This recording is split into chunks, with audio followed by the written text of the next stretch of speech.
good evening, and welcome to another episode of Thought That Get Results. I'm Everett Weber Herbert, and as per usual, we're here every Tuesday evening with something that at least we think is of community interest and or of some concern. And if you think that you have something which fits into that category, you'd like to find out how you can be a part of the program, well, why don't you drop us a line? Address it to the Let's Talk program in care of Vaughan Radio, P.O. Box 195, Charlestown in Nevis, or give us a call. Our numbers are 1-869-469-1616 and or 1700. And by the way, those will be the numbers you'll use to be a part of this evening's discussion. Again, thank you all very much for joining us. This is your voice in the community, Thought That Get Results. With regard to your participation in the show, we encourage you to call in the numbers listed 1-869-469-1616 and or 1700. Here's a suggestion. You got a question or comment, perhaps you can get a pencil, piece of paper, write it down so that when you're well organized and when you're getting on the show, you take as little time as possible so that we can accommodate as many of you as we can. We ask only, first of all, you respect yourselves and then respect others, because we will not accept anything we deem not within our broadcast standards. Again, thank you all for joining us. This is your voice in the community, Thought That Get Results. You can also join us on this show by our video stream live on our Facebook platform as well as YouTube. You go to YouTube, you click subscribe, and you click us on and you follow us there as well. You see the video presentation as well as online on www.vaughanradio.com. So, tonight, Edric W. Stanley, good evening. Good evening, Webo. And good evening to the people of St. Kitts, and more particularly our gracious people of Nevis, who will be listening to us on the World Wide Web and throughout the Caribbean Basin.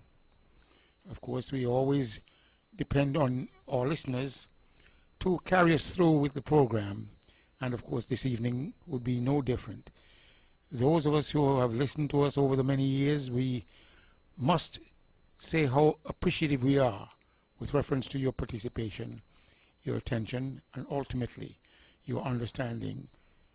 Your support has always been critically important with reference to keeping this show relevant and to guide us upward and onward, and ultimately our community. However, this evening, of course, I must say that we are advancing into the 32nd year of this program, and we must do what we can to make it bigger and better. So, in this regard, we will continue to be here to expound on what we know is the truth, nothing but the truth, and thus to keep our listeners believing in what they have heard through the mics of Vaughan Radio. And in this regard, again, we always hope that you participate and appreciate the programming of Vaughan Radio, and especially the heavyweight program and the information we bring forward to you each Tuesday night while we're here. Webo, good evening. Okay, I don't see any of the others as yet, but we have something what I think is interesting in terms of what we're going to do this evening. You have mentioned about the journey that we have come, the miles that we have put on the odometer, and we're going to go back there. But before we do that, I want to commence with a light moment, with your permission. And it came out of a discussion today. And the persons who were in the discussion thought that the most fitting person to solve this puzzle, I don't know if it is the only person, but the most fitting person to solve this puzzle, certainly who is normally on the panel anyway, is you. And at least you are here. I dare say maybe you started the mystery, and so indeed you're perhaps well qualified to solve this entanglement that we found ourselves in as we were having a discussion. So what happened was, against the backdrop... Might be a tall order, Weber, but anyway, go right ahead. Yeah, but you do heavy lifting well. So what happened was we had a discussion, and against the backdrop, you would recall some time ago, you basically were trying to sell me. We didn't buy, but you were selling the fact that in one particular cricket game, you would bowl and wicket keep at the same time. Right? So Wrong, but go ahead, Weber. but that's what you notice. I said you were selling, but we did not buy. Good. Right. Then we had a discussion here one time where there was a group, and the debate is still on as to whether or not it is a political party, a group, an organization, or what. But then we asked a question, so because they did state that come the next election, they will be at the helm of government. They'll be running candidates in all the seats, remember that? Quite so. But they seem not to be a political party.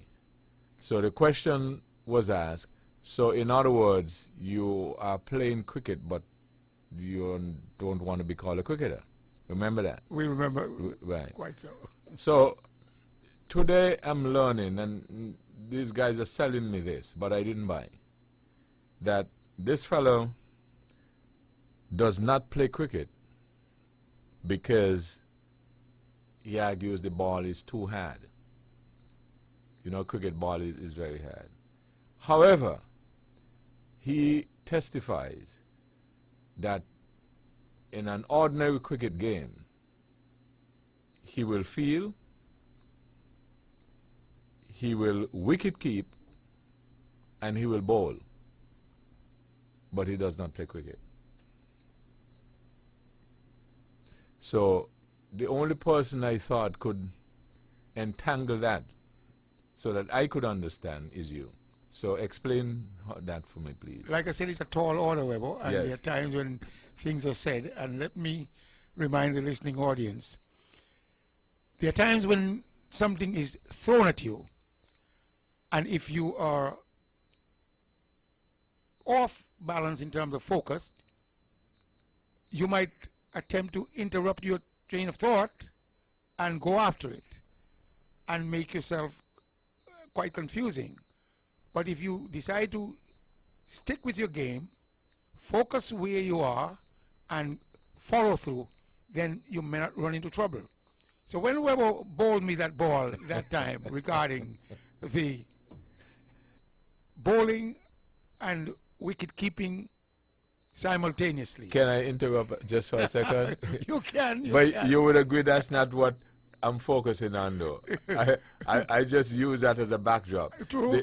What I'm focusing in, because that has already been established, right? Well, so well it's been established. but you want another go around. You of course sold. I never bought it. No, I don't know. There's something happening with your microphone there. You may Okay, yeah, that's better. Go You ahead. may have sold, but let me throw it back at you. I never bought the idea.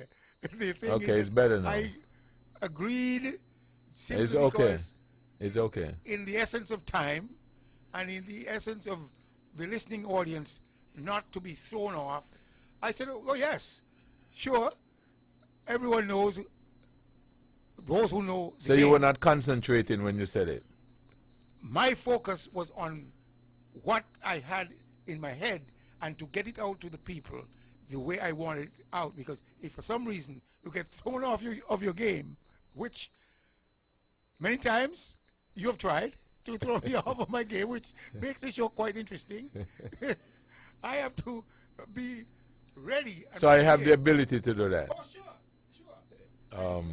Very often. We still got to check the microphone. Again, it has done the same thing. So, in that regard, I have to always be on the lookout Make sure it's plugged in properly.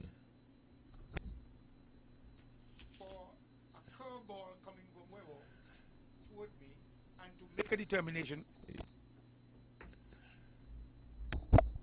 as to how I'm going to play that curveball. Okay.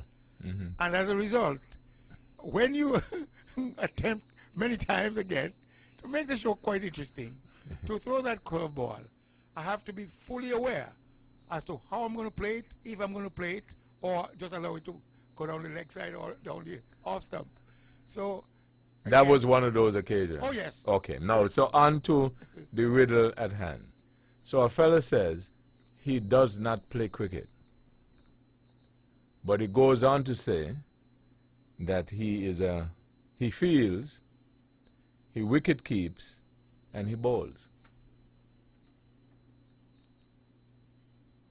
I mentioned as a backdoor for me to escape, it's a tall order. Yes. And if I don't get it right, Yeah. I made sure I threw that in earlier clock that it's a tall order. And those who understand what that means is that this riddle that Webber just brought to the fore, he of course expects me to solve the riddle. And it again is a tall order. Because if it's just a metaphor, we can accept it as that. But we know it is impossible for one to say he fields, he bowls, he wicket keeps, and in actuality, we know that's the game. Right. But if he doesn't play cricket, there is something widely amiss. How Right. do you feel? How do you bowl? And how do you wicket keep? And Now- you don't play cricket. And you don't play cricket. Now, That's I what I want to get figured out. And the only person I figured could explain that to me is you. well, like So I you said, having a little issue with it too? oh, sure. It's a Oh, tall okay. order. Okay. Because when you mentioned the word feel, I said maybe it is emotional or physical. But you said bowl. Okay. Maybe he eats well from a bowl. But then what do you substitute for wicket keeping? Yeah. Nothing you can. So therefore, I am at a loss why I said it's a tall order.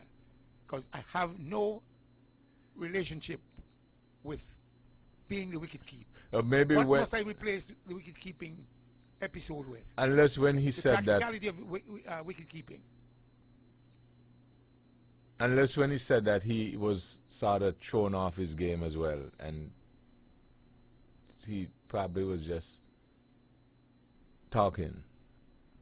The thing is that when we speak, we must speak and be coherent enough that the listener understands what we are attempting to say. Okay. And in that regard, if you try to say it in a long way, then you should be able to come back around and put it in a nutshell in Okay. terms of simplicity. Okay, I think I found some sense in what you're saying. So it is probably reasonable to conclude that the person was incoherent.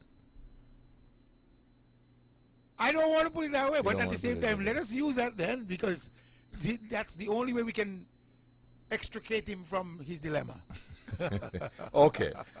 Having done that, now what we want to do this evening is, as I said, we know an election is due soon. There seem to be some indications that things are stepping up. The Prime Minister had a press conference today. I didn't get a chance to listen a lot of the content of it, but my information is that one of the topics discussed later on in the press conference was the boundaries, the new boundaries for possibly the next election. So that's, in my view, based on my experience, an indication that you're going to see the temperature probably rising soon. And as far as I can remember, almost every election, federal election, from maybe you could argue 1983, since we got independence, there's always been some discussion of some level about constitutional reform and so on. We indicated a few weeks ago certain buzzwords and phrases that when you hear, you know an election is near. So, you know, for the month of June, we've been doing some playbacks, some flashbacks. And I heard, might have been yesterday, that we did one some years ago with then Prime Minister Dr. Douglas. And it included the secession debate, it included constitutional reform and so on, which were very passionate discussions then. Some people may not have heard the discussion. Some people may have forgotten it, but it was very refreshing to hear what the thoughts were.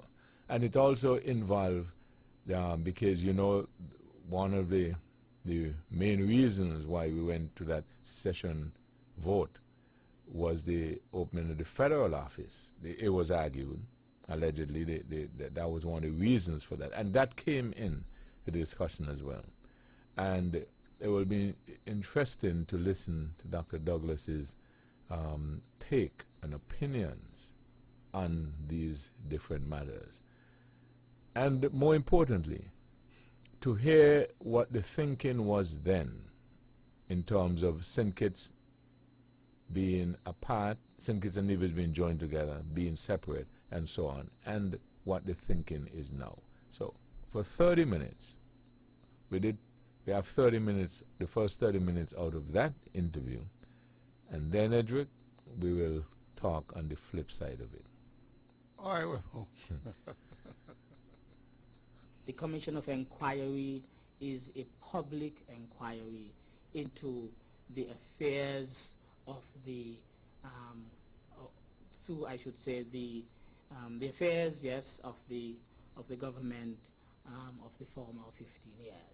And that definitely has not, or that is going to be paid, I should say, by the taxpayers of this country. We have not borrowed any money from any place. We have budgeted an amount for the Commission of Inquiry, and what is being used right now has been properly budgeted in Parliament. And that the lawyers who seem to have been employed for that purpose have, in some way, have connections to your party. Well, the lawyers who are assisting the commissioner as he tries to bring to the people of this country the facts surrounding the way the government look after the affairs of the people of the country over the last 15 years before we took office. You've strongly suggested before, and you've suggested now, that it is not plain old politics, that Labour is trying to get PAM. Not at all. I mean, I will object to that very, very strongly. I'll tell you why. Since I've taken office, I have found documents here where Dr. Simmons carried out a similar exercise as I did when he took office in 1980. He hired the services of 2 top experts to come in and look at the transactions, financial transactions that had been made by the Labour administration for the entire period that it was there. They found nothing irregular, and that is why he could not go further with a commission of inquiry. I did the same thing. We came into office. We brought in our local people first, who looked at the transactions that have taken place in government and in government corporations, because of course in opposition we had certain areas that had been identified. We searched the records. We found that there were very serious irregularities. We of our own did not want to make it appear as if we are doing any witch hunting, and so we called upon friendly governments to assist us by sending in the relevant expertise. Canadian government responded very positively, sent gentlemen down from the Canadian Mounted Police, looked at a number of the documents and raised alarm to the government of this country. After, of course, these matters had been raised, we believed that we would not have been doing justice to ourselves and to the citizens of this country.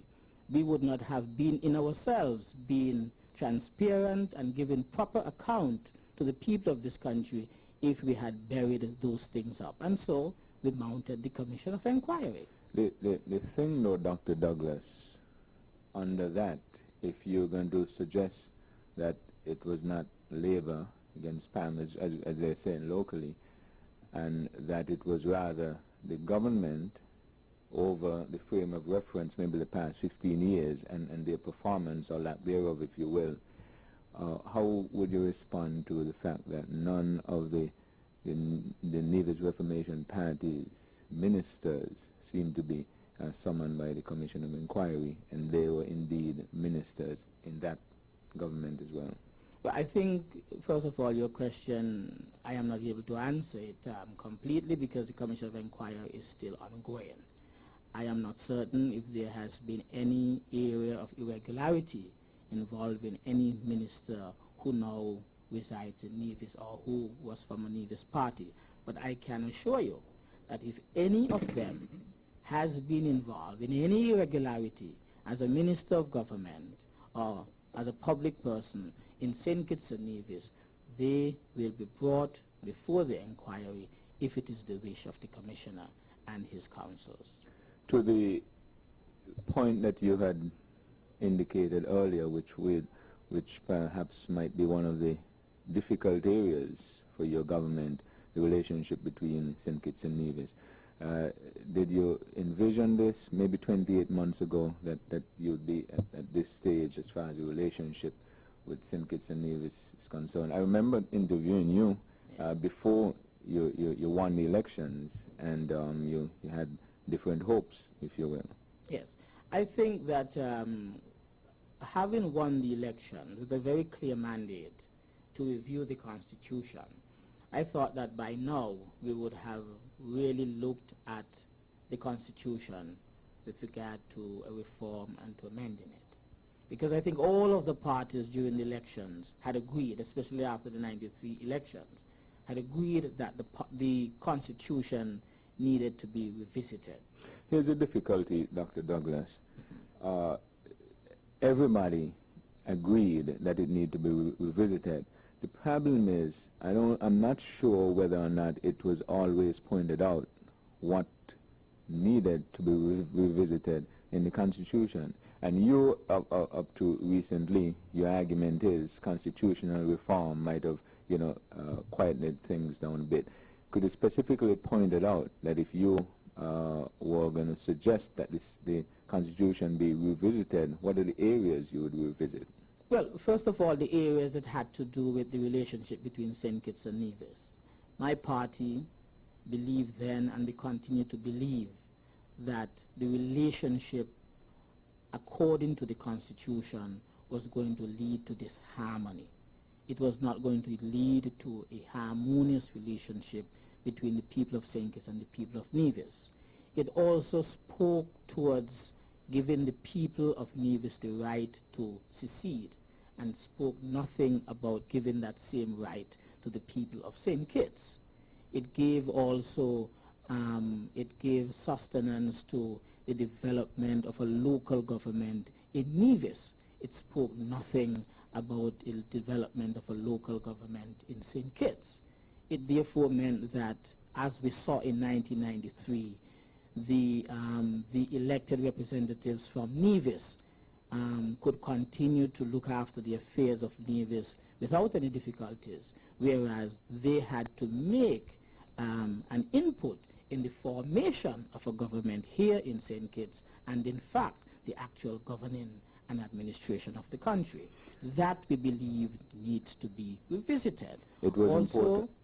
Also, we had what we call the Bryan Clause, stating that people who were not born in St. Kitts and who were not of Kittitian or Nevisian parents could not hold office in the Federal Assembly, and also the fact that ministers of religion could not hold office in the elected office in the Federal Assembly. We felt that these things should have been brought back to the people, for the people to look at these in light of what's happening around us, in light of the integration movement that's sweeping to the Caribbean, in light of the fact that the world is now a big global village. We felt that it was important also to encourage all sectors within the community to make an input in the political development of the country. You think, therefore, that it would have been necessary to remove Section 113? Well, Section 113 had to be revisited.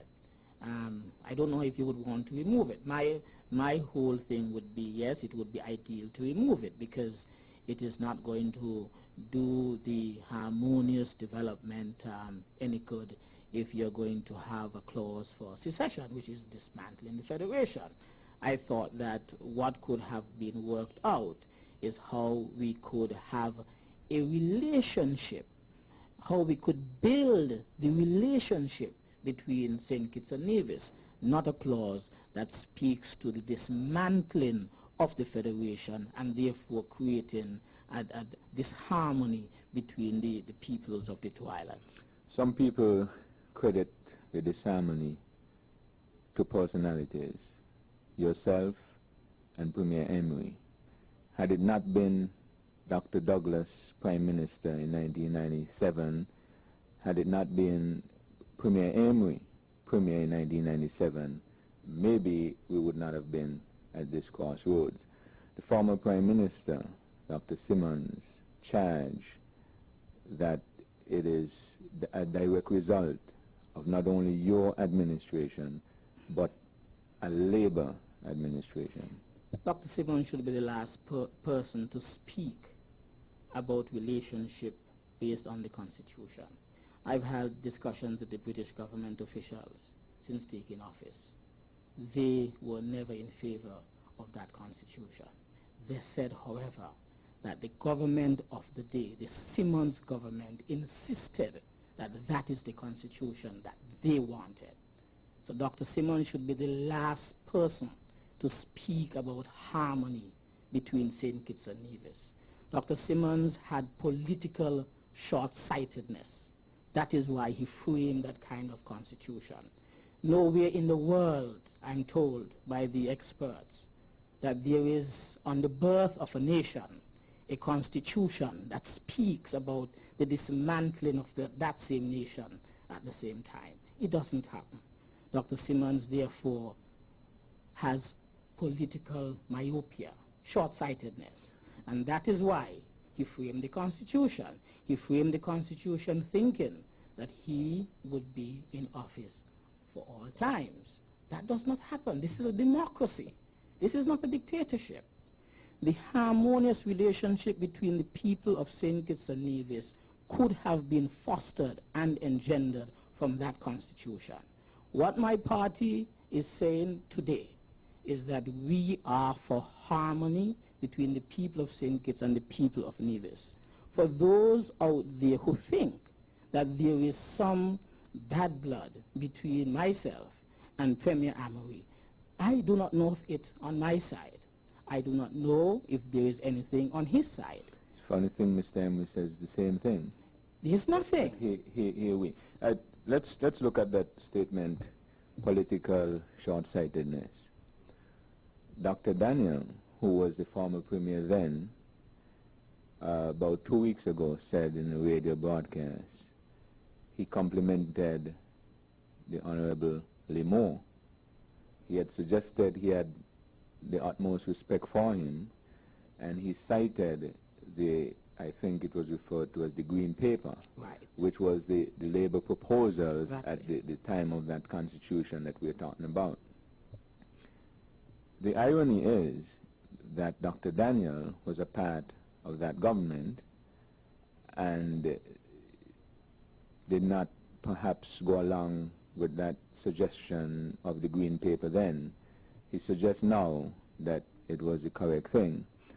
Are we in a situation that, depending on which side of the table you're on, you are myopic or you can see much better? No, I don't think so. And do you think you may stand the danger of falling into that? Because here are the proposals which then presented by Limor, then presented by the Labour Party, Yes. and ironically again, the proposals of Emery, the Emery government, Yes. in their way forward for Nevis, had either borrowed or used some of those suggestions.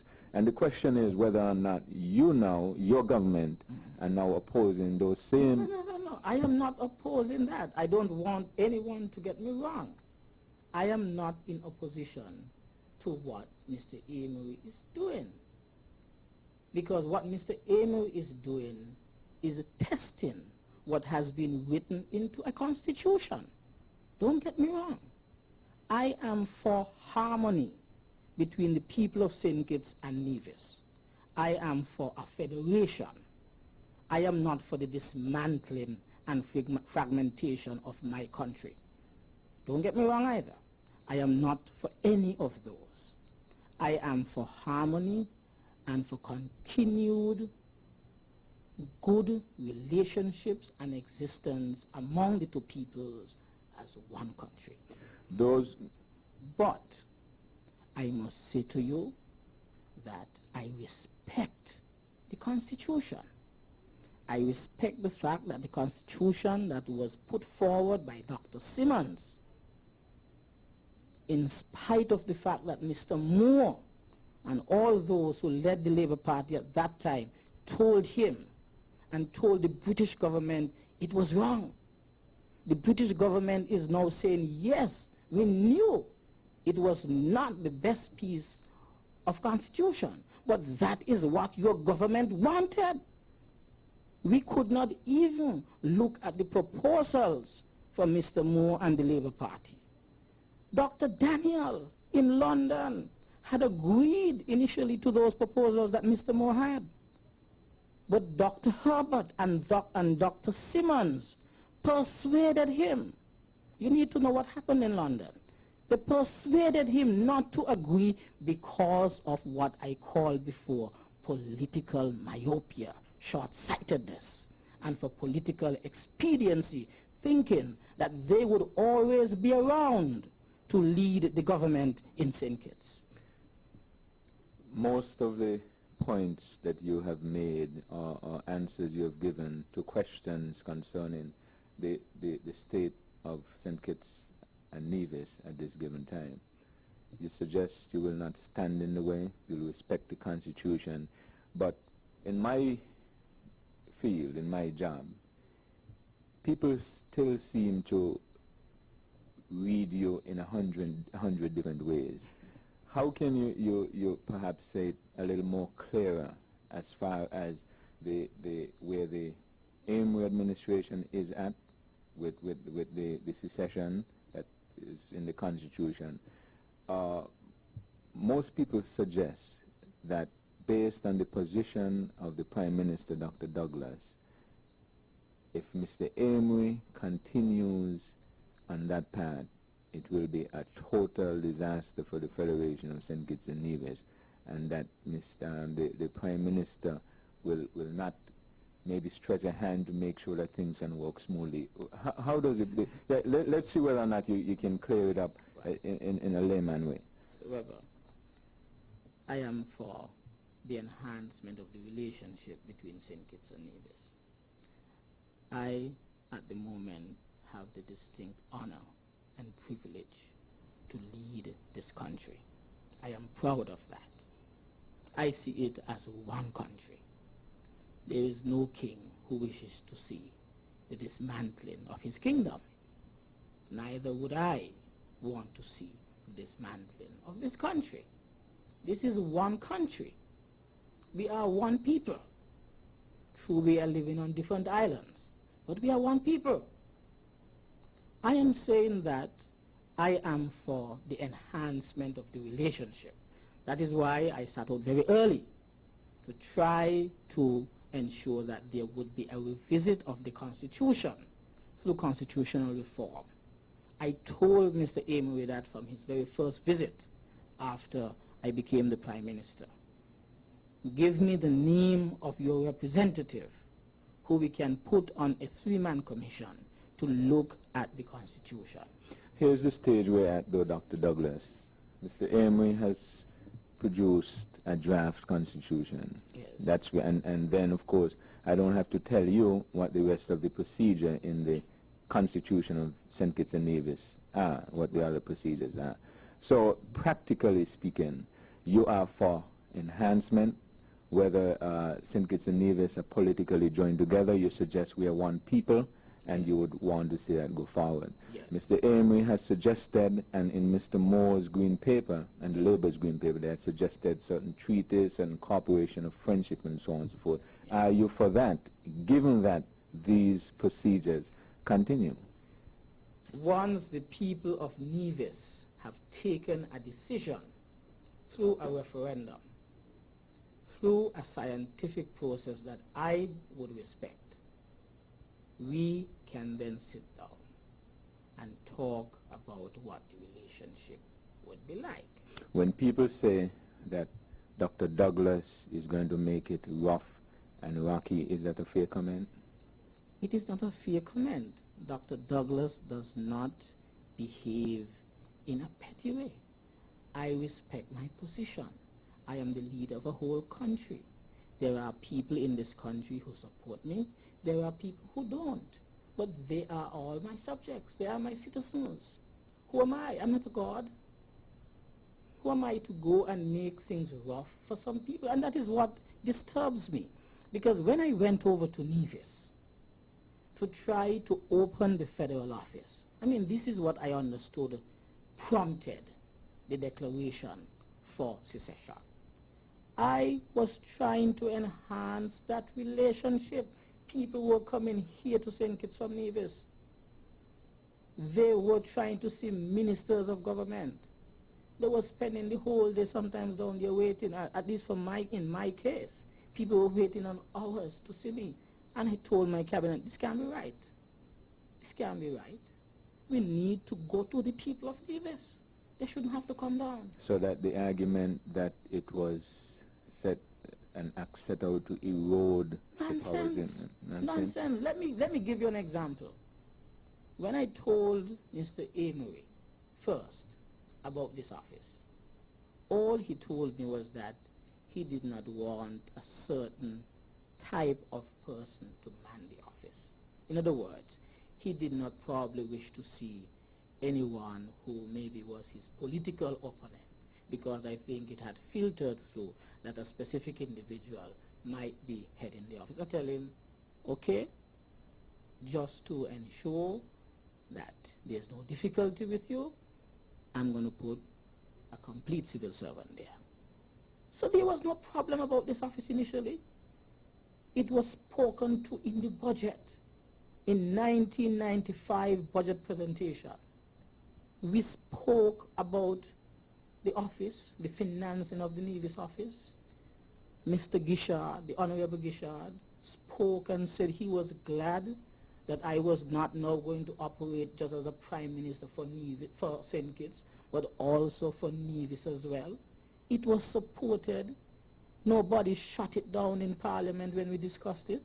And then all of a sudden, it would appear as if because for political expediency, because it was a local election year in Nevis, and that apparently was a good political strategy for re-election, the whole thing about secession was completely given current again, and that was it. As your office, now you're Prime Minister, do you see things a little bit differently? Do you wish, for instance, that maybe island-wide or federation-wide they can perhaps raise the level of politics, if you will? Of course, and you know, it is very disheartening when you are trying to bring people together, when you continue to look at the country as a whole, when you no longer want to look at it as tribes, when for many, many years in opposition, I have begged my people, let us bring to an end the political tribalism. I've said it to my own party. I've said it to the opposition parties here in St. Kitts and in Nevis. Let us forget the political tribalism.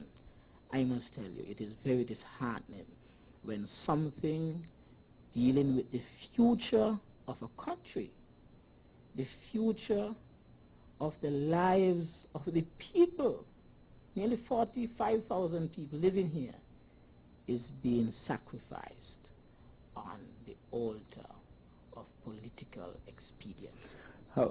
How difficult it is for you on the Caribbean and international stage to deal with this problem? On the international stage, I think that, on the regional stage, I think that this is being clearly understood. That is why the people out there cannot understand why your country needs to be fragmented. They can't understand. None of my Caribbean colleagues has given any support to Vance Amory on this particular issue because it is tribalism. None. The CARICOM Secretariat, when he visited, told him they cannot be in favor of this. And so they are understanding the language that we are talking, the need for further integration, the need to recognize that if we are to meet the challenges out there in a progressively hostile environment and world, we need to be able to band ourselves together so that we can better deal with the issues that are confronting us. For such a freshman prime minister, you've gotten a lot of credit on the international and Caribbean stage. But do you think you might have been able to, when you look back at it, done a little more on the diplomatic front? Maybe, although it's very difficult, they say 100 years, the political. You think that maybe some of that diplomacy that you've been accredited with on the international and Caribbean stage, maybe had you employed maybe more of that, things could have been a little different? I don't agree with you, I don't think so. I'll tell you why. You know why?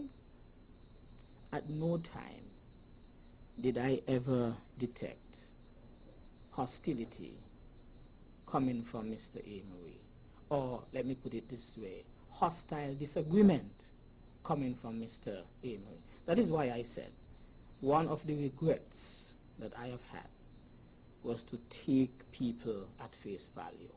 For me to be forthright and thinking like otherwise, or thinking likewise, that people whom I'm speaking with and dealing with are similarly forthright.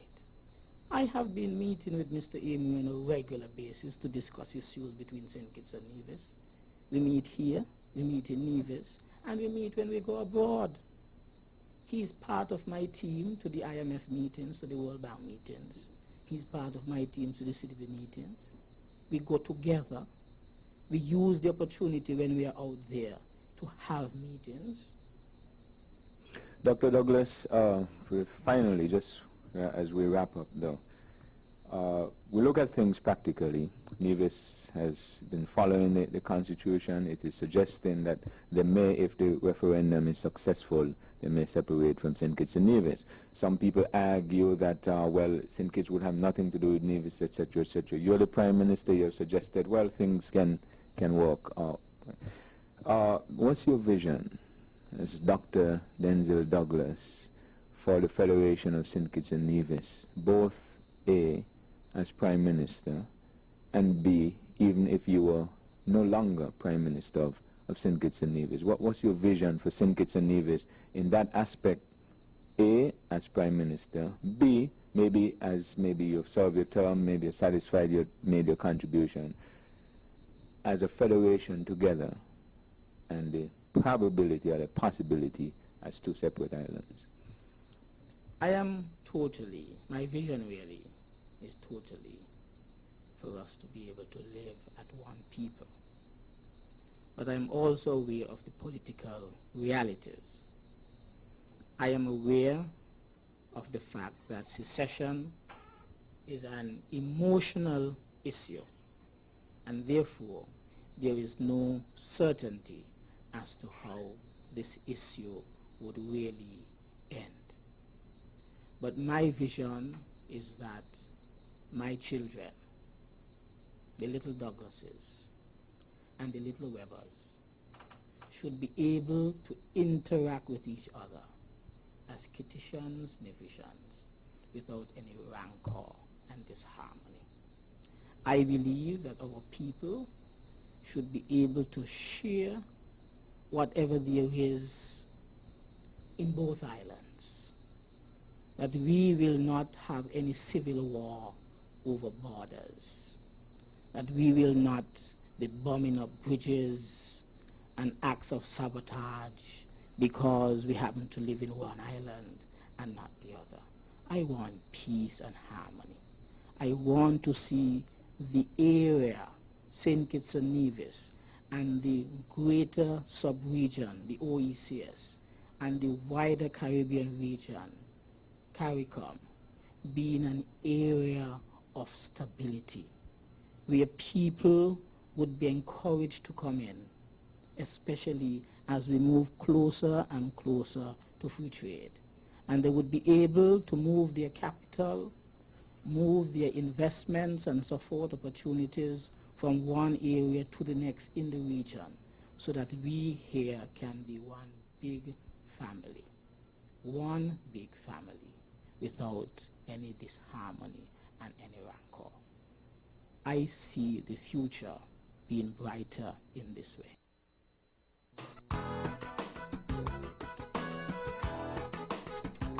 Over 2 decades ago, Edric W. Stanley, and if you would like to participate and give a view, the numbers are 869-1616-1700. Edric, what's your take? Well, it was a great interview. And although time has elapsed, I think it is critically important, inasmuch as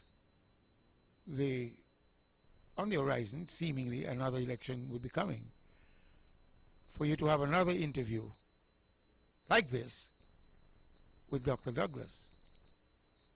He's, of course, not in government, but when we look at all the dynamics, one especially, that with the Team Unity government, having a good relationship with the people of St. Kitts and the people of Nevis, and monies being sent from the Federal Treasury to Nevis, and a comment that had been made by Dr. Douglas by saying that the monies that are sent over to Nevis are St. Kitts people's money. So it would be quite important for you to have another interview in depth and quite profoundly comprehensive with Dr. Douglas, so as to see what his current thinking is with reference to the economic situation with St. Kitts and Nevis, and ultimately the harmonious relationship that must prevail. I am on the same page as he is with reference to seeing the people of St. Kitts and Nevis coexist as one people, one nation, with one destiny. I also believe, from the time I stepped foot back on this island and have read the Constitution, that Clause 113 was rancorous and should never have been placed in the Constitution, and consequently I dubbed it to be constitutionally unconstitutional. Because if St. Kitts, if Nevis has Clause 113 that gives it the right to go, I think the framers missed the opportunity not to have put a clause in the Constitution that gives St. Kitts the same right. And I have expounded on it over a number of times, over a number of years, that it is only fair, right, and proper if a family or mother and father have children. Every child should have the same right coming from the mother and father. And in this case, the federal government, or the government of St. Kitts and Nevis, is a government that governs both entities, and thus, if a constitution is brought to the fore, it should have a level playing field for both entities, or using the federal government as the parent, the children of St. Kitts and Nevis must have the same right.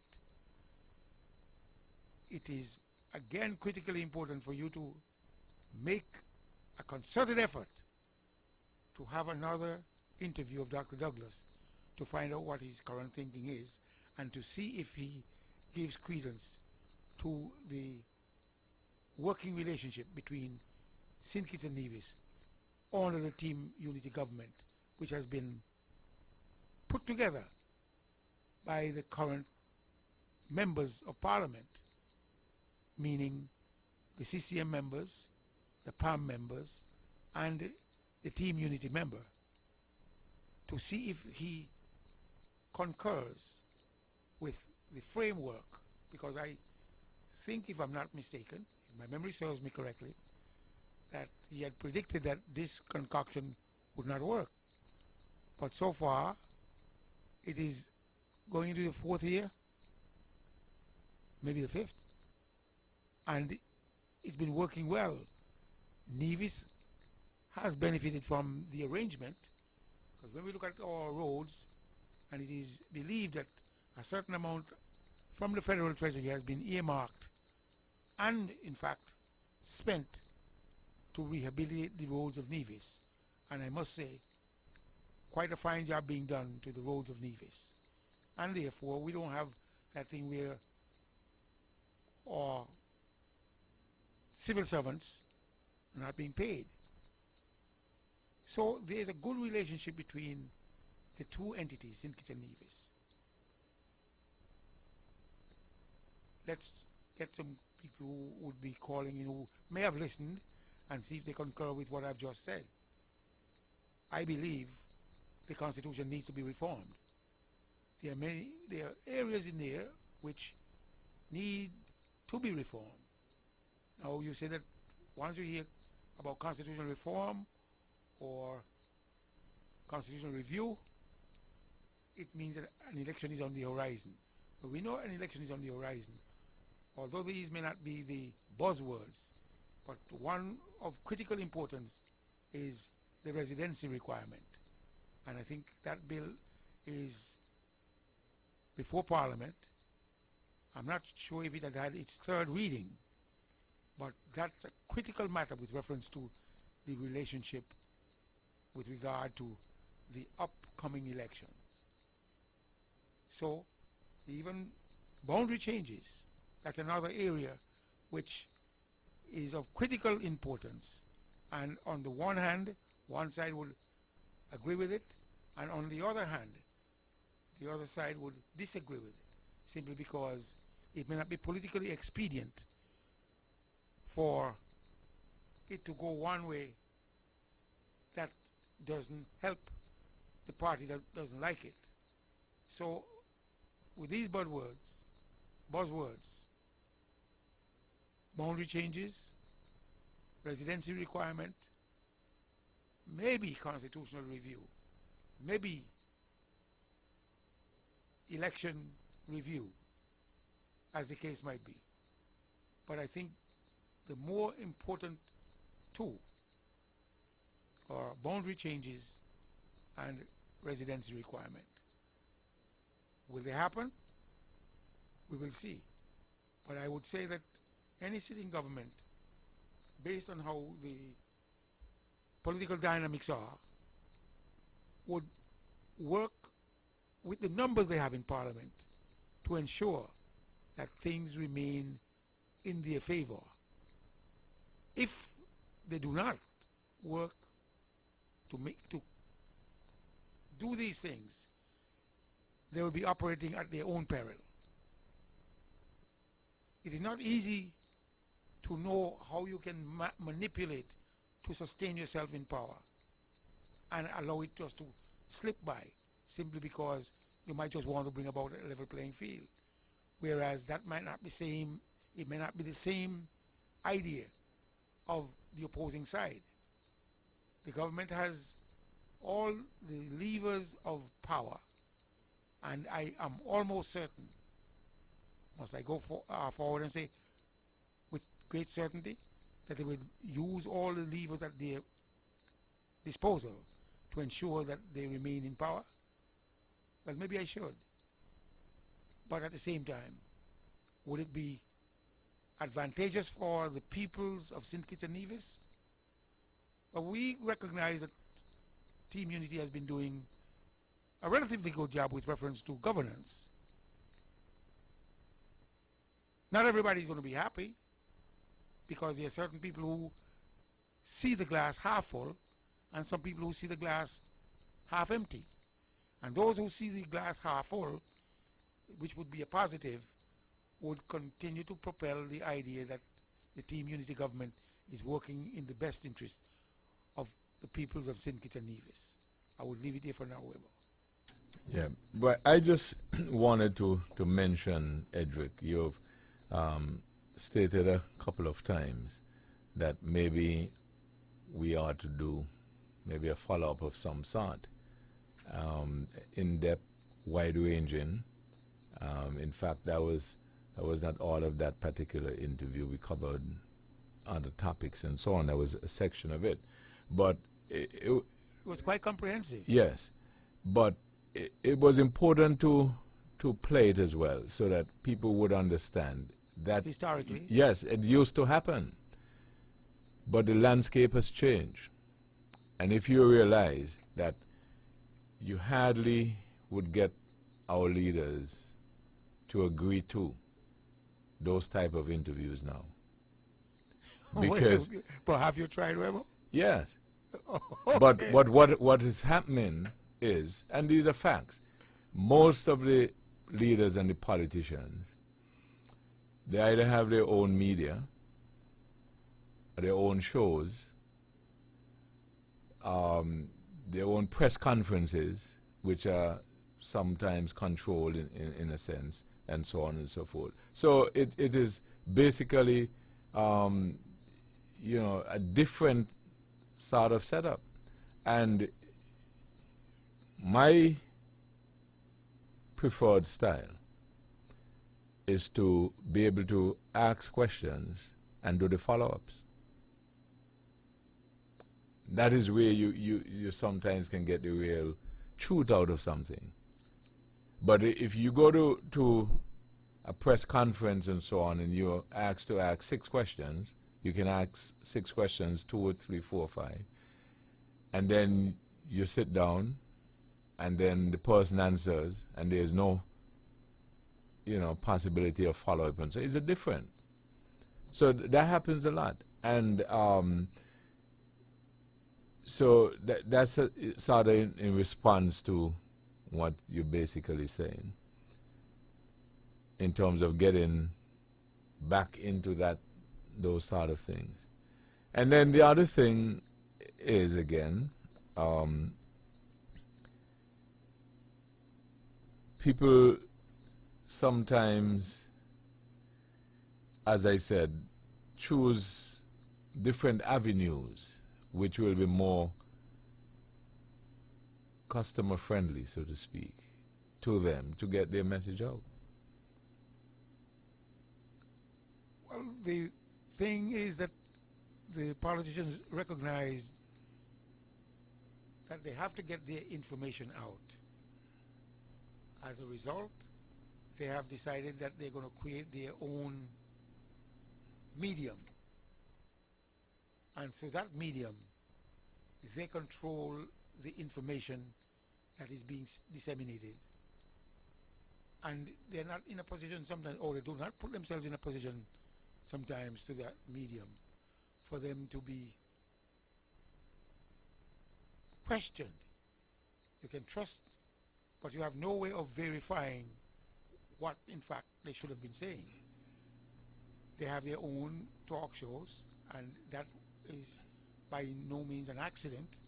It was by design. One, to get information out, to get themselves heard, known, and ultimately control a segment of the people who would follow that medium, whether it's a talk show or the press conference, as the case might be.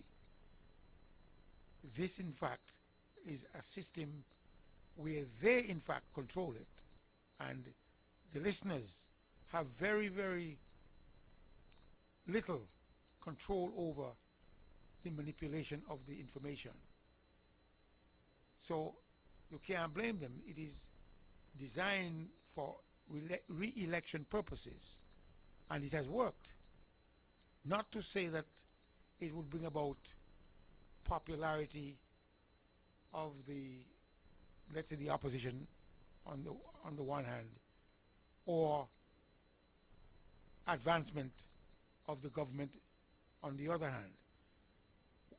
But they both have their own medium, and with that medium, it is structured in a way for positive things to happen in that regard, with reference to re-election and to stay in power, and to, in fact,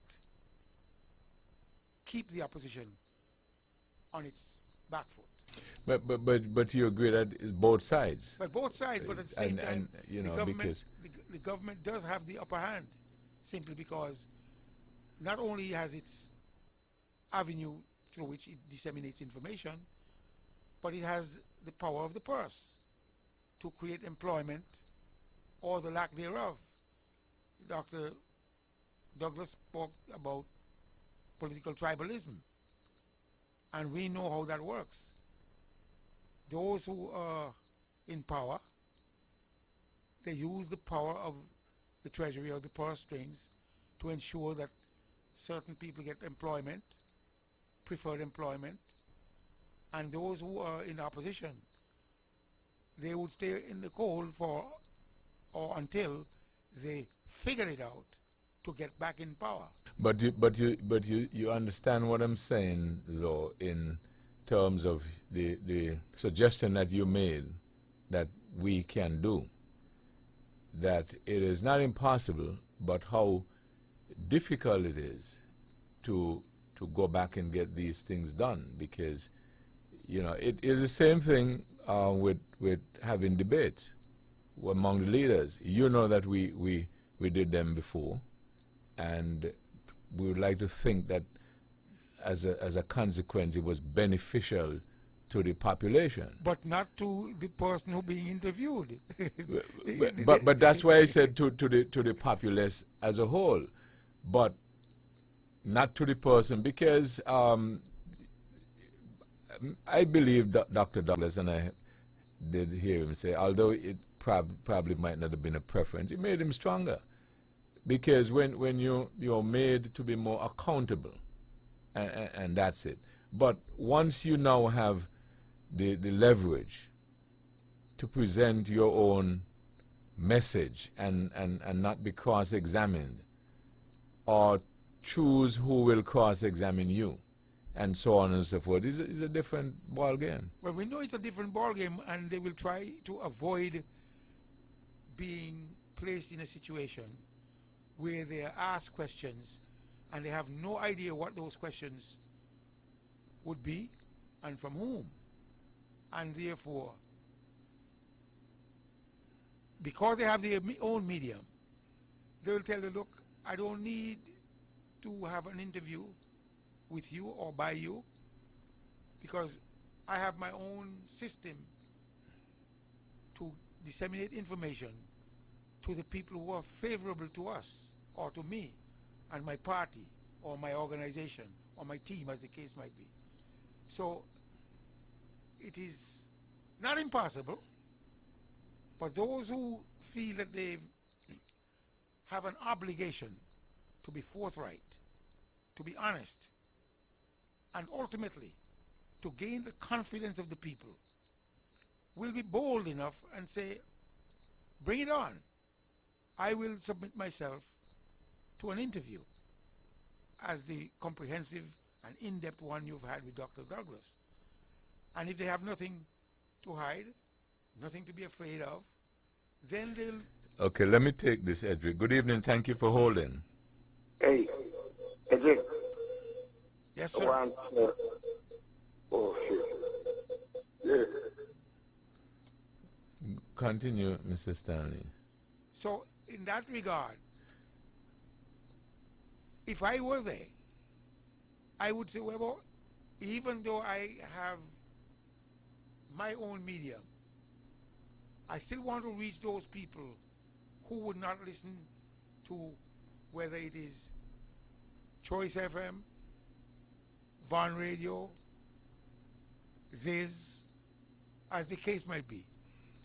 Let me accept your invitation. You would say that, but not if you are actually in the chair. That's not true. I'm just saying there would be some degree of reluctance to accept it, but if you truly have nothing to hide and think you can take on your opponent, you come forth and you submit yourself or subject yourself to that interview because you want to score some points. And those people who might say, well, I'm not going to listen to Von Radio, there are people who said they don't listen to Von Radio. But it is not. And there are people who said they don't listen to Choice FM or, as the case may be, or the other medium. But it's not only the media or the audience, because it is the audience, because what happens is that you can do an interview, you might be attached to Von Radio, but in the case is, for instance, when I did the Prime Minister, both Dr. Simmons and Dr. Douglas, it wasn't coming through only Von Radio. It used to come through almost all of the media that was available at the time. Well, the tactical thing as the interviewer is to be able to lay the affairs by saying the media will be carrying it live. And I think that might be the icing on the cake for them to accept the invitation.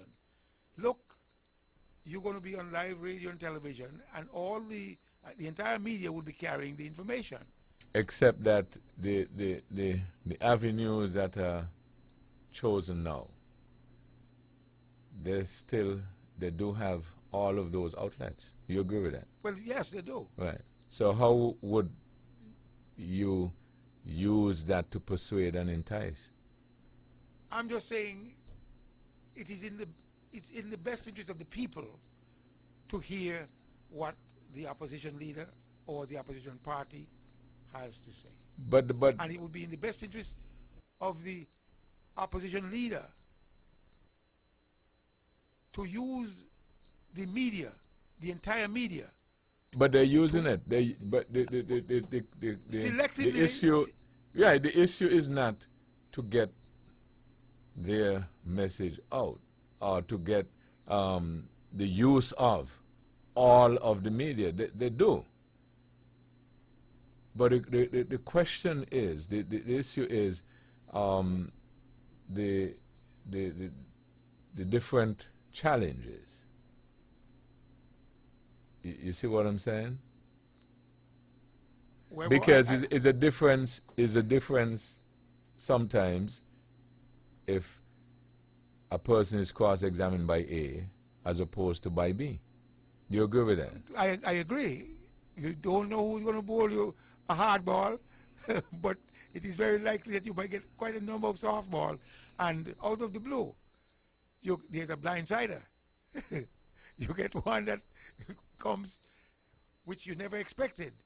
But at the same time, all these politicians are seasoned politicians. And they know how to, should I say, duck a question? But they do. They've got their own tactical way of avoiding certain answers. Which includes don't present themselves to be asked. Well, true, but I'm just saying to you, it is still in their best interest, in my view, that if you have an opportunity to get your message out to all the people, an opportunity avails itself, grasp it with both arms, do the interview, and I don't think you can lose. If you lose, you had already lost even before the interview, in my view.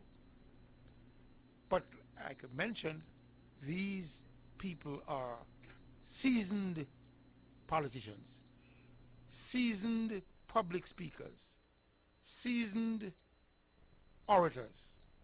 And in that regard, they can, Weber, take on a seasoned interviewer. Really? Yeah.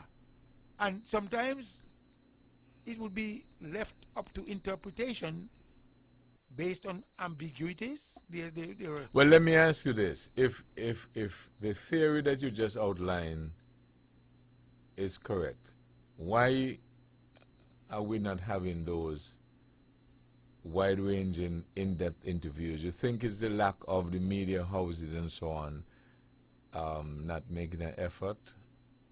Or is it that, because you said it is advantageous to the politicians and so on to have it done as well? So why is it not happening then? Well, I do not know if there is lack of coordination among the media members. But again, I mentioned the seasoned politician, the seasoned orator, the seasoned communicator. I mean, if I were to be given the opportunity to speak to the nation through the media, I mean, if I choose to, I will take it up, but it's not in my best interest, because I have no desire of becoming a public official in the true sense of the word. I'm not seeking public office. So were you the prime minister, you would have no problems being, Not at all. being interviewed regularly by... Not at all. And especially Prime Minister, he is at the helm of the ship. He sees everything, good, bad, ugly, or the good, the bad, and the ugly. And Prime Minister Douglas, former Prime Minister Douglas, is a seasoned politician, seasoned orator, seasoned communicator. And I guarantee you, I would like to see an interviewer tying up Dr. Douglas. I don't think it is possible. I think, and Dr. Harris, same league. The Honorable Mark Brantley, the same league. The Honorable Vance Emery, the same league.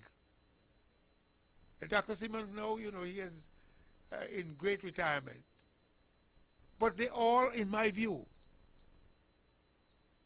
would know what to answer to, how to answer to it, and ultimately, if you throw him a curveball, they know how to either duck it, leave it alone, or come up with an answer with ambiguity.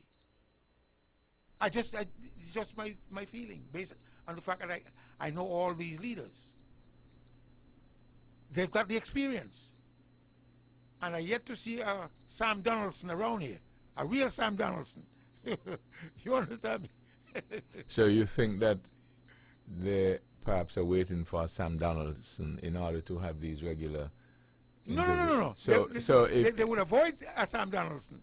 Right. So the fact that these interviews are not done and this regular basis that you are suggesting, and all of these leaders are so charismatic and great orators, and nobody can. So what you have a theory as to why we don't have more of these types of. I throw the ball back to you, Weber. Have you reached out with your colleagues, media colleagues, and said, look, we want to have a comprehensive interview with Dr. Douglas, the opposition leader? We just played one with Dr. I agree Douglas. with you. We had many more with all the others. So you probably are suggesting that we just all of a sudden just decided we're not doing any more, or we're not going to ask her anything? I don't know whether You don't know. I don't know. I'm just saying to you. But we it just is in the best interest but of one. but also we just your, have, your organization and the public. In my view, you can't lose. You're in a win-win situation, and therefore, I think the effort should be made to get a comprehensive interview and assure all the medium or all the entire media that they will be part of it, and as a result, I'm certain they'd be happy to carry the interview. Radio, television, and the print media. The print medium. So I don't see why they would pull back the former Prime Minister or Prime Minister, as the case may be, Premier or former Premier, as the case might be. These are people who can handle themselves. I don't see the negative side. I don't see the downside. And it would be a win-win situation in that regard. We, the listening public, would benefit from it. The nation would benefit from it. And young journalists would learn and appreciate it. So I think go for it, Webo.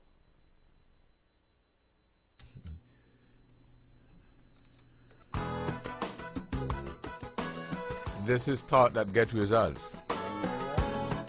Your phone calls, if you're interested in following with this topic or any other area, you can call at 469-1616 or 1700. We'll be back after these. Builders Paradise is running a special on granite at an unbelievable starting price of $599.99 per slab. Check the price again. It's $599.99 per granite slab. You don't want to miss out on this special offer. Visit them today at CAP Southwell Industrial Site St. Kitts or call them at 466-4938. When VON vibrates, the whole Caribbean must shake. 860 AM, the Powerhouse. Back on this episode of Thought That Get Results. Edric, if I, may divert to something else, let's look at you wanted to... I just wanted to say that I think a concerted effort should be made to get to Clause 113 out of the Constitution. But Dr. Douglas said that Dr. Simmons was myopic, and in that regard, things probably would have gone awry, but nothing dramatic in a negative way has occurred with reference to the togetherness of St. Kitts Nevis or the lack thereof. Clause 113 is still in the Constitution, and maybe the framers were correct. We'll put it in, and nothing at all will happen. Nothing has happened so far in terms of rancorous. We have had debates, rancorous debates, but the people are still together, and that's the real benefit. Once the peoples are together, Clause 113 could be there in perpetuity. Didn't make any difference. It was placed in there, and the effects have not adversely affected the relationship between St. Kitts and Nevis in the true sense of the word. It doesn't have to be used. It's like it's a loaded gun, but if nobody picks it up and use it, if nobody picks it up and uses it, then it is meaningless. Let's move on.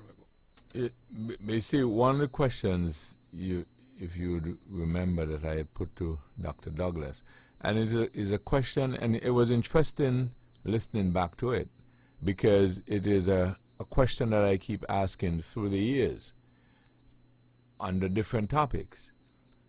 And the question was that people argue that we were at that crossroad because of the personalities. Were it not Dr. Douglas, were it not Mr. Amory, would we have been in that situation? Now, the same question I would normally ask, I've asked a couple of times when we were discussing electoral reform. And people argue that there's something wrong with the election laws and rules and so on and so forth. And so I would interject the question, as you're well aware of, what if it was some other personnel operating at these offices or executing the same laws and rules? So the other scenario can be had. A carpenter, a tradesman comes to work. He cannot get the job done properly. He says, why to have better tools? Because these tools just cannot do the job. And another tradesman comes along, picks up the same tool and does the job. So sometimes the question is whether or not it is actually the laws or the construct of whatever it is the problem. No, you mentioned it before. Personalities. That's where the problem is. And I listened to Dr. Douglas regarding the federal office. And even though Mr. Amory might have had a different take, a different understanding, different interpretation, different expectation, Dr. Douglas handled it very well in terms of its justification. Because the Navy obviously don't want to spend all the time in St. Kitts. And he said, I'm bringing the service to them, which is beneficial. So how could they disagree with it? But then the interpretation of the use of the federal office or the opening of the federal office would be encroaching on the right of the powers there be in terms of the personality. Let me deal with my people in Nevis and you stay in St. Kitts. But his explanation, like I said, and justification was spot on. And this is, again, what I'm trying to say. Once you got these kinds of personalities there who are articulate, brainsy, they will know exactly how to... But you see what was interesting too, and you know, it would have been interesting if we had, because I interviewed Mr. Emery as well. You see, and so on, and then if you realize, as we had indicated, the interview was in depth because you were able to put to Dr. Douglas certain things that were said, you know, and what the argument and so on and so forth. So that is why it is a different format and a different to have different types of discussions and interviews and so on. Well, like I said, it would be quite interesting if you can get it done again, because I just feel that they wouldn't back away from it. This is just my feeling. It's like a Brian Lara.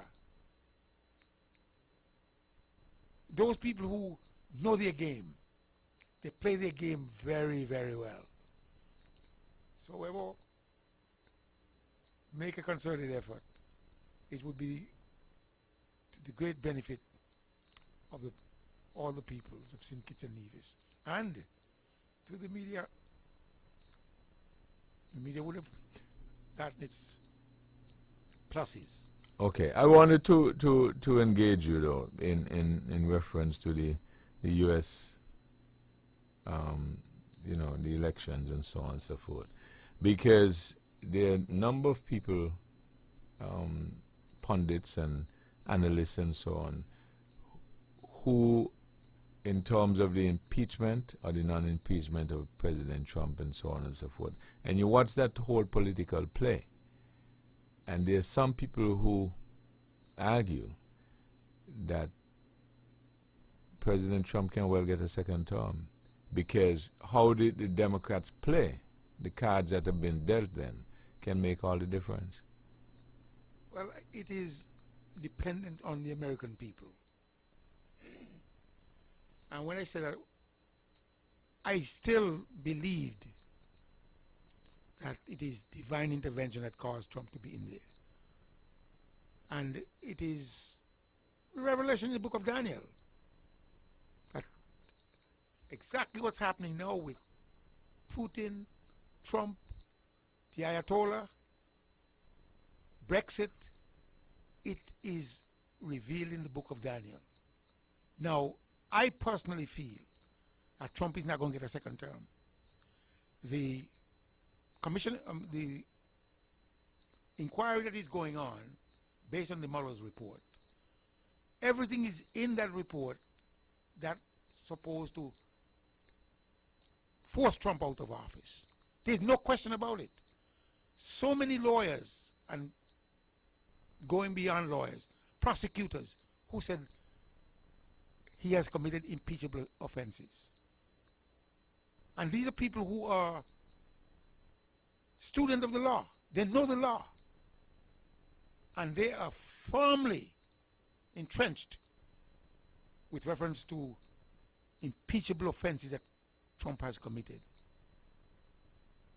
But if you truly understand the game, Trump is in there for himself, totally for himself, and felt that he can do a lot of things and he would get away with them. And he has gotten away with a lot of things. But the law grinds slowly. The wheel of justice grinds very, very slowly. And there are dynamics with reference to the upcoming elections that are not playing very well for the Democrats.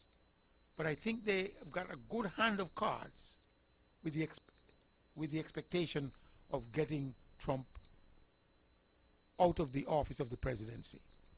But you don't, when you said that it's not going well for the Democrats, what do you mean? Because you don't agree that the Democrats The have a timing. tendency. Because of the election. And you've got an encircling firing squad. You see, Biden may not be as up there in terms of memory and recall, and he might be a little rusty. Seemingly he might be the right one to take out Trump. But you've got some real young, aggressive people who are ready to take out Trump.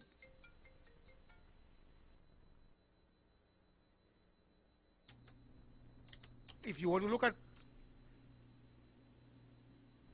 Kamala Harris, if you were to look at well, O'Rourke has not done very well. For Cory Booker and the fellow Castro, Julian Castro, based on their performance, these are rising stars. Are they capable of taking out Trump? I think so. I cannot tell how much divine intervention there will be in this second rodeo or the second go around. But if the wheel of justice can be sped up to the extent where they can in fact show how many offenses he has committed under the Mueller report, based on the Mueller report, Trump should be out of there. I can't tell you how it's going to play out, because one of the biggest disappointments that I've had is the defeat of Hillary Clinton not ascending to the presidency. No, I couldn't understand it. And up to now, I still cannot comprehend it. But what do you mean you couldn't understand it? You couldn't understand why, how she lost. Look, But they had the champagne and everything ready to be opened, but they said, look, let's not count our chickens yet. Just give it a little longer time before we pop the cork. Because 99.999% certain that they were going to win. And so were you. I was. So But- you didn't see it. But what I I always said, Weber, here on this radio station, that the only way Trump could win would be through divine intervention. And it happened. And Trump is doing so much foolishness. But Edric, you I wanted to commend you on an observation that you made, and you said that part of the problem the Democrats have is a circular firing squad. Remember that? Right. And you don't think that has always been their problem? Well, that has Because Kamala Harris, you see, the points that were made, as you said, in reference to Biden, those things cannot, succeed against Trump. Because a lot of the things, because you see what has happened with Kamala Harris. She hurled this missile and gained some momentum. But you see what they dug up something, and she argued as a black, but they said, not you. So now she's heading to the front. She will get some of that. heat. Yes. Well, it's expected. And if you're following it closely, they have said they have some heavy ammunition with her work as a prosecutor on black people. Well, we understand, and I do not know how she's going to diffuse it, but I believe she's brave enough to attempt to diffuse it with the help of the people. The thing is that there is a certain degree of expectation.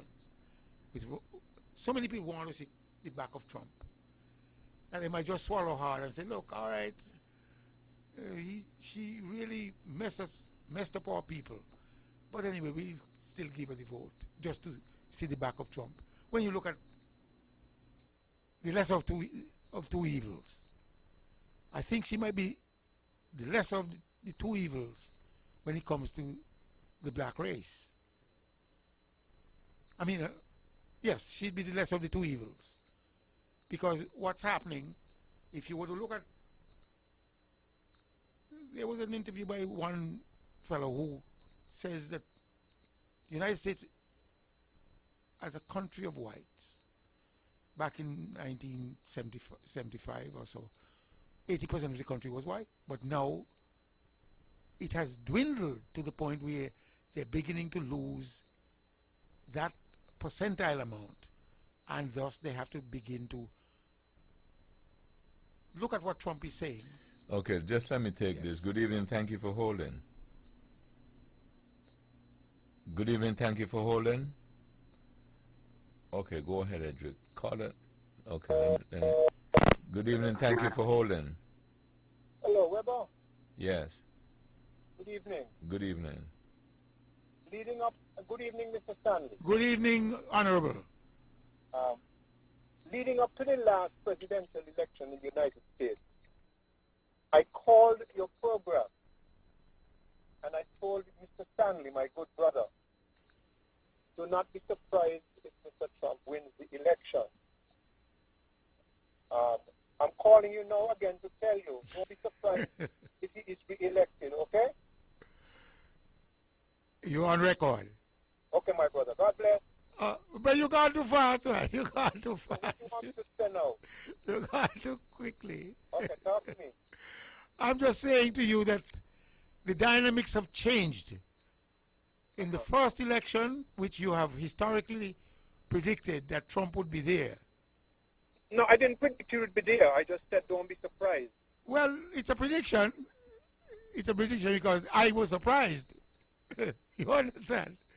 And in that regard, I wasn't counting one by one, but if you look back on the number of times she visited Pennsylvania, especially after she said coal was obsolete, as right as she was, it was politically incorrect of her to say so. How many visits she made to Pennsylvania, to the Carolinas, particularly North Carolina, to Wisconsin and Michigan and Ohio. And I think if you count up the votes in Michigan, Wisconsin, Pennsylvania, and North Carolina, it would have come up to less than 100,000 votes, which are the votes that made the difference in those 4 states and gave the presidency to Mr. Trump. She was pretty much sitting on her laurels and was not tactically as prudent as she could have been. They were smug. And Trump's people either were very smart or they didn't know what they were doing. But, you know, there was also the factor of people were Clinton, there was Clinton fatigue. So there were indicators that Mr. Trump had a chance. And to me, I could be wrong, to me, the indicators of a re-election appear to be at least as strong as they were prior to the first time out. You don't think, caller, that it also will rest on, Edric had earlier used a term, the Democrats have a circular firing squad, because I think in the last election, and Trump himself said it on the campaign trail, and he said it afterwards, the Democrats lost an election which they should have won. Correct. And what is happening again, it appears that this is an election that the Democrats should win. But by the time, and Trump has said it as well, by the time they have finished with one another, right, they would basically hand Trump the election. Because they have a history. Maybe it's because, I don't know, somebody mentioned, maybe because they have a high percentage of our people in that party, so to speak, of basically using a firing squad on one another. Yep. And that can help. That may be true. And the Republicans, those who were fighting Mr. Trump, after they realized the inevitable and he got into power, a lot of them faces are stuck to his rear end now. Mm-hmm.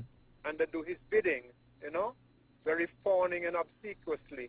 But I have a feeling that Mr. Trump's 40 or 42% support will stand regardless of what he does. He was right. Remember, he said he could stand up on Fifth Avenue and yes. shoot down somebody. Yes. And despite all of his errors and his egregiousness and his vagabondry and all of those things, please do not overestimate the U.S. electorate and think that they will take the path of wisdom. So prepare for another 5 years, 4 years. And then the other very interesting thing that I find is how as soon as a Democrat causes an infringement, they don't let the Republicans ask them to leave. They come up against one another and say, you leave this place because you have caused an infringement. And you know what's happening, Webo? There's another Trump in England called Boris Johnson. There's one in the Philippines called Duterte. There's one in North Korea called whatever that young man is called. There's one in Brazil. There are some in the Caribbean. There are Trumps popping up all over the world. So this could be a global phenomenon. Maybe the biblical people will tell us we're really in the end times for true. Gentlemen, God bless you all. Oh, Keep it up. okay, thank you. All right, Honorable. It's good to hear you. Well, like I said, for the life of me, I mean, Trump just went into North Korea. He has completely forgot what many of the presidents have put as a bedrock. You have to follow certain international protocol. You have to follow certain things that certain presidents have done. But Trump is operating as an individual and forgetting the power of his and weight of his country. You don't just go because the man is going to let you in as an individual, but he's in there with the expectation that if and when he gets out of office, he still has a good relationship with these leaders, Putin, King Jong-un, and maybe even the Ayatollah, for him to build his hotels. From an economic standpoint, it's a selfish game he's playing. But the truth is, though, as the caller just mentioned, is it not true that a lot of people operate the same way, though? And you just Not with the pointing out presidency, Trump. Weber. But the caller said, well, that's what the caller meant when he said that he referred to different leaders in different areas, and he included the Caribbean as well. So you don't agree with him? Well, there is some treason to it. But let's go back, because those are minus first world countries. In the Philippines, in North Korea, Brazil. But when you look at the established countries, United States, Britain, France, Germany, Japan, their country has set down certain demarcation lines that must be followed by the foreign policy structure of their country. But, Idrik, is it possible that America for so many years being the leader, and then if what Trump is doing, he basically succeeds with it, as he is appearing to be succeeding with many things. Success breeds success, correct? I'm listening, but you name out the successes. Point to them and let me see if I could. But the point is, in his view, and the caller pointed out, he continues at a solid 42%. What that is suggesting is that people are agreeing with him. Well, it doesn't mean that they understand. But go ahead, Weber. What do you mean they don't understand? If you are doing something, and these are the rules that govern it. The caller made made reference that the amount has stuck to. Let me take this. Good evening. Thank you for holding. Hey, Stanley, all politician is the same. So, Donald Trump and all the rest of them are the same. Thank you. The Honorable mentioned that 42% of the people, a lot of them, their mouth stuck to Trump's rear end. All right? Based on what they're getting. But the point is that whether it's the rear end, front end, up end, down end, at the end of the day, they vote and they put in there, he wins. That's what I'm saying. If there are particular rules and guidelines in a process or procedure, and the person who executes them best is the victor, correct? Well, yeah, okay, I have to agree, simply because the caller mentioned those states which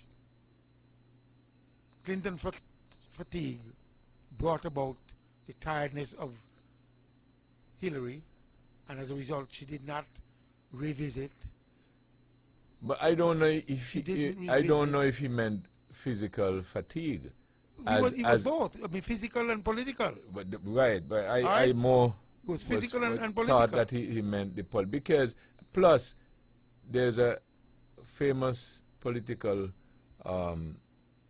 analyst who I listen to very closely and take instruction from, who normally says if you're going to run in politics, it helps for people to like you. Well, obviously, that is. And that was one of the big problems she had. well, you agree with that? Well, she won millions of popular votes over Trump. But where the problem was this political and physical fatigue in those states that the caller mentioned, which brought the Electoral College to, in fact, giving Trump the nod, and even surprised Trump himself, because when he was sitting up there with Obama as president-elect, he's still pinching himself to, did I really win? Although he's attempting to tell people, I won. I won fairly and squarely. He was still doubting himself, just like all of us. How did he get there? And we know that he got there simply because the Electoral College put him there. Edric, if you run in the next local election in Nevis, and you're the leader of a party and you're contesting all 5 seats, and you have a limited amount of money to spend, right? The last maybe $10,000-$15,000. You have to make a decision to make. Would you spend it in St. Thomas's or in St. John's? In St. John, Why? simply because I think that's where people would be more keen to give me their vote rather than in St. So Thomas's. why do you think only you alone smart? You don't think that Trump and his people are smart as well to realize that if you get the Electoral College, that is what puts you over the top, as opposed to getting all of those votes from California, which can only net you a certain amount. You don't think that they knew that? True, they knew that. So But, listen, then- but let me just say this. Pennsylvania is supposedly Biden's country. I believe so. And a few of the other states, there were certain key people that were supposed to deliver those states. But they didn't. And as a result, Trump made a gamble. Those were blue states, you know. Those were blue states. You did ask me if I have the last 15,000, where am I going to spend it? St. Thomas's or St. John? And I'm saying to you, but Trump didn't really spend them in his red state. He actually put the effort out in those blue states, and they in fact flipped his way. I tell you, he was bewildered. He was disheveled when he was at the White House as president-elect. Still couldn't believe that if he could have given back the presidency, he would have given it back, because what his game plan was. Quickly, you know what I find is interesting in the debate that is ongoing is how ideological the black people are with words and terms and so on and so forth, right? And not sometimes look at the practicality of things. For instance, the issue with Biden and the busing and so on and so forth, right? When the argument is made, they preface it by saying Biden has no racist bone in his body.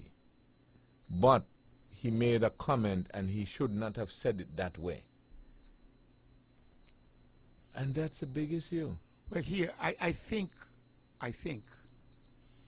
that Kamala Harris got a bump up based on her performance, not the substance of her argument. Because Biden had a credible argument by saying that was left to the state. Although they honed in on the fact that it should have been federalized. But he justified it by saying the state's responsibility was to deal with that matter. But because of her aggression going after him, they have given her a bump up, and it's very likely that they expect that same aggression would be used in the debate with the others and ultimately Trump. But You think... It wasn't that Biden was that off base. Right, but the other thing I find was also interesting is, well, I suppose that sort of had died down. But when Biden said, listen, back then in the 60s and 70s, I had to wheel and deal and negotiate with these guys to get forward, to get advancement. And people look at it and this is nonsense. And I just couldn't get it, the logic. That people don't understand with certain things, sometimes you have to go step by step. And on the flip side, if I were in Biden camp, I would ask him, well then, you're making noise and you want to be president. How you expect to go then and deal with Mitch McConnell and those guys when those guys don't see eye to eye with you? You have to be able to broker a deal. How are you going to get it done? Well, he's got a history of horse trading, of success in horse trading. Who? Biden. Right, but what I'm saying is, It's when difficult to deal when with people, Mr. McConnell. but this, what I'm saying is, when these other people are faulting him for dealing with, you know, people who did not Eastland see and- eye to yeah, eye with Eastland, him yeah. to get a deal done, they're faulting him for doing it. This is what I'm saying. So you got to be careful of people who are just talking, because at the end of the day, they have a likelihood of not succeeding beyond maybe just getting elected. Well, I think people just trying to amplify certain things in that regard, with regard to his relationship with black people, what he did in the past, what he has done now, and what he intends to do. And I believe that he's going to get over it. I just believe he's going to get over it. I don't think these young Democrats would catch up with him in the polls unless he completely implodes. If he completely implodes in terms of not being able to recall, because the factor of memory is critically important when you are on the debate stage. Because once you are not able to withstand those who are coming after you, and they think that you wouldn't have the fortitude or the strength to stand up against Trump, his numbers are going to fall. But I think he is good enough to stand up against Trump. I mean, I sometimes say, maybe I should have been up there. But So you think that you would be able to stand up against Trump? Oh, yes. But if you would have been up there, you likely would have been Trump's vice president or something. Well, let me tell you, Trump has not been a seasoned politician. As a result, he operates by his own instincts, gut feelings, and whatever. And seemingly, he's getting by. But you need people... Sometimes that's what it takes. Well, I guess, but based on those of us who served on the American Security Council, whatever it is, we see things differently. You just can't come out of the blue and begin to implement certain policies and follow through with them. I mean, look what he did. He tore up the nuclear agreement with Iran, and he's like saying nothing's going to happen. Maybe he's right. I don't know. But I think he's dealing with a Persian, you know. The Persians, the Medes and the Persians, you go back to the Bible. It's not an easy takedown. And I do not know why he unleashed his firepower and then pulled it back. But there are times, sometimes a bet, and you get the person scared. And in that regard, if for some reason he thought he would have scared the Iranians, I don't think he did. But he pulled back. And I'm glad, because the world, and I pray for all the time, is still at peace in that regard. Edric W. Stanley. This program repeats tomorrow at 10 o'clock following the VON News Minute. Join the Honorable Mac Brantley tomorrow evening at 8 o'clock for On the Mac. Thank you all again for joining us. This is your voice in the community, taught that get results. You all have a wonderful evening. The views and opinions expressed in the preceding program will solely